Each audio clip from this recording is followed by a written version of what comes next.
Hey guys, it's Ashley, and today we're going to be talking about Simon versus the Homo Sapiens Agenda by Becky Albertalli. I didn't really tell anybody that I had been reading this because I almost read it in one sitting. That's how good it was. I know that a lot of people have already read this, and I have been wanting to read it for some time now, but I just now got around to it, and I am so happy that I did eventually get around to it because it was just so good.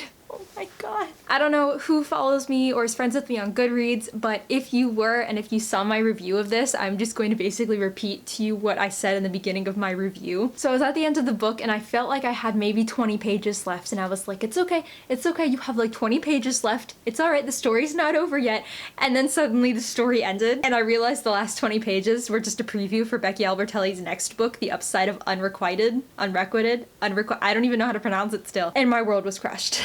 But seriously guys, the story was still so good. So I'm gonna go start getting into it now before I like keep rambling on and on. So the first thing that I wanted to put out there was that I loved Becky's writing style. Oh my god. It reminded me of stream of consciousness, where you kind of write, you know, as you're thinking and whatever comes to mind. Like, I felt like Simon was just blabbing and blurting out anything that came to mind at the moment, and I really loved that. I thought it added a lot to his character, and it just made him really funny and relatable. The next thing that I really loved about this book was that there was cussing in it. I haven't read that many books with cussing in it, and I really loved it. If I have read anything with cursing or cussing or anything, it was like another world where they had their own set of curse words, whereas this was set in like the real world where we have our own set of curse words. I curse a lot in my daily life, a lot. You can ask anybody who knows me. It just made him so much more relatable for me, and it was so much more fun to read with the cursing because it flowed with like how I speak in real life, and so I really liked that. Now Simon himself was adorable. He's so cute, you guys. Like, in the beginning I wasn't very crazy about him. It took me like about 40 pages, and then suddenly I was like, oh my god. This next part is mentioned on the back of the book in the summary, so I'm not spoiling anything. I loved how the beginning of the book opened up with, it was so subtle, I didn't even know I was being blackmailed. I loved Simon. I love Simon. And I love his group of friends too, and I really love how throughout this entire thing, you don't know who this guy is who he's emailing. He's using this alias with the name Blue, and the whole time Simon is trying to figure out who Blue is, and you're trying to figure out who Blue is, and there are clues everywhere, and it's just like, it doesn't really come together until the end. Like, I had guesses in the book, and I mean, one of my guesses was right, I will admit, but I had other guesses who I thought would be more Blue than the person who it really was. So I mean, it really was a ride. It was a really great ride. Like, literally, you fall in love with this book. It's, oh my goodness, and it makes me so excited to read her next one. It was just so funny and so adorable, and the story was so great, and I have like no more words for it. I'm just gonna start spoiling things now, so if you haven't read this book, please leave and come back when you have. Read it. It's really good. So I love that Simon is not the total outcast, or he's not the total popular kid. He like falls somewhere in the middle, where he's the nerdy AP scholar drama kid, but everybody knows who he is, and everybody like has fun with him, and he knows other people. So I really like that about him. He's not, you know, one end of the spectrum or the other. He's right in the middle, and I feel like that's honestly where a lot of people are in high school, you know? They kind of follow their own path, and they know some popular people and they know some outcast people, but you know, you fall right in the middle, and I really liked that about him. Because there are so many books where the main character is like the outcast, and nobody knows his or her name, and nobody knows this about him, and nobody knows who they are, and they kind of just skirt by school without knowing anybody, and then something happens where all of a sudden they fall in love with the popular kid. His and Blue's emails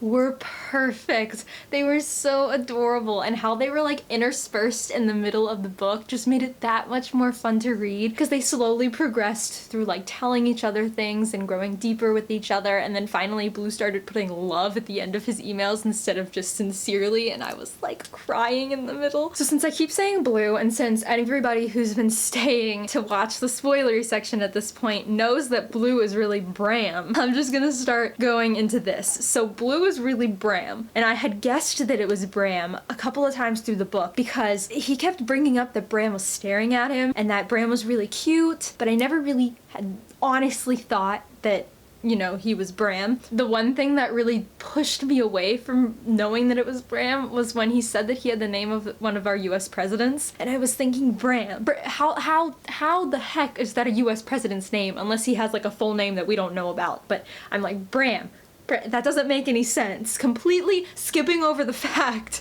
that Abraham Lincoln was the president.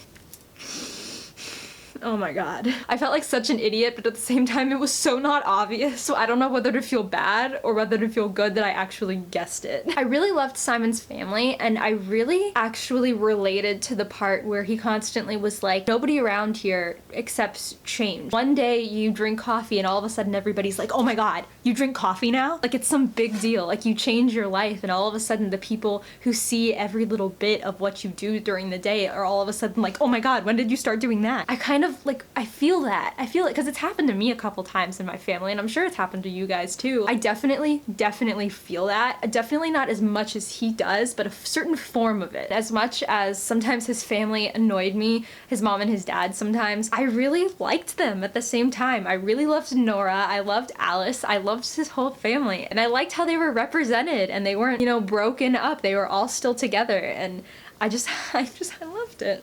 I don't know how much more I can say. I loved it. The thing with Alvin and the Chipmunks, I died. How they put on like this Alvin and the Chipmunks performance every year, I guess, for their family, because their parents named them Alice, Simon, and Eleanor.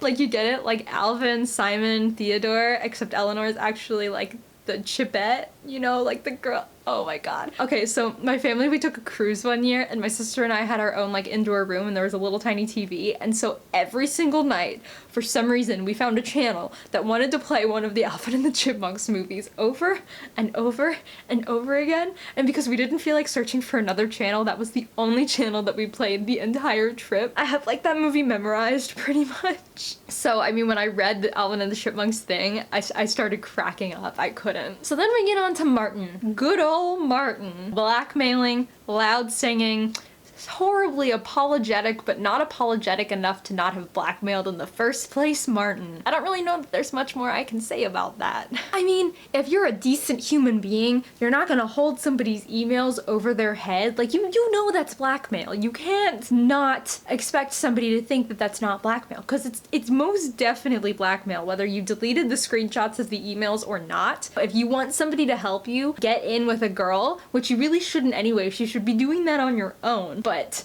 if you really want somebody's help to get to know a girl, then you just ask the person. You don't go and you blackmail someone. That's like rule number one of friendship. Even though they weren't really friends, it's like rule number one. You just don't blackmail people. You don't. Abby was basically who I wished I could have been in high school. She was like grade A student, lead in the drama play. She was really outgoing, she was bubbly, she really went all out during Spirit Week. She was like the extreme good student, and that is who I wished I could be. I flew by with straight A's, but I didn't really do much more than that. I didn't do any extracurriculars, I didn't go to any dances, I didn't do any plays or anything like that. I got good grades, but I mean, Abby is like what you strive to be in high school. What you wish you could be, but you like fall short of that no matter what.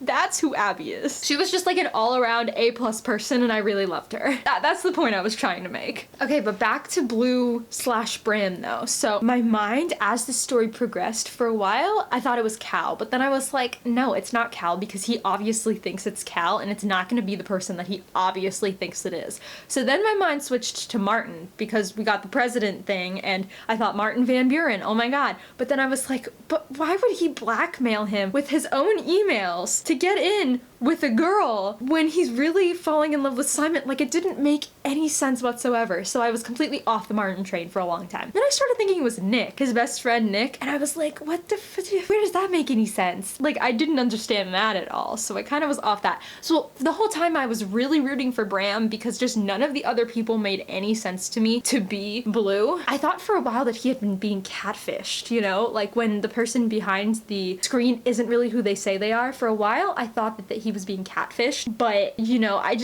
that could not have been the ending to this book. This book was so adorable and so cute, and she just couldn't make an ending where he was being catfished. That would have just broken everybody's heart. You know, the whole time I was rooting for Bram, and I'm really glad it was him. And then they go and they change their Facebook status to not single anymore, and then they skip lunch at school to go get Oreos at Publix, and they kiss, and they're so cute, and I can't, and I'm gonna start crying because they're just so cute. And guys, that is the end of my book talk for Simon versus the Homo Sapiens agenda. I feel like this would have been a lot longer than it was if I hadn't taken notes while I was reading, but I took all of my notes after I finished reading because I read it so dang fast. So there we go. If you guys have read this book, please let me know what you thought, and let me know who you thought Blue was the entire time, because I'm really wanting to know. That is really all I have to say. So thank you guys so much for watching, and I'll catch you later. Bye!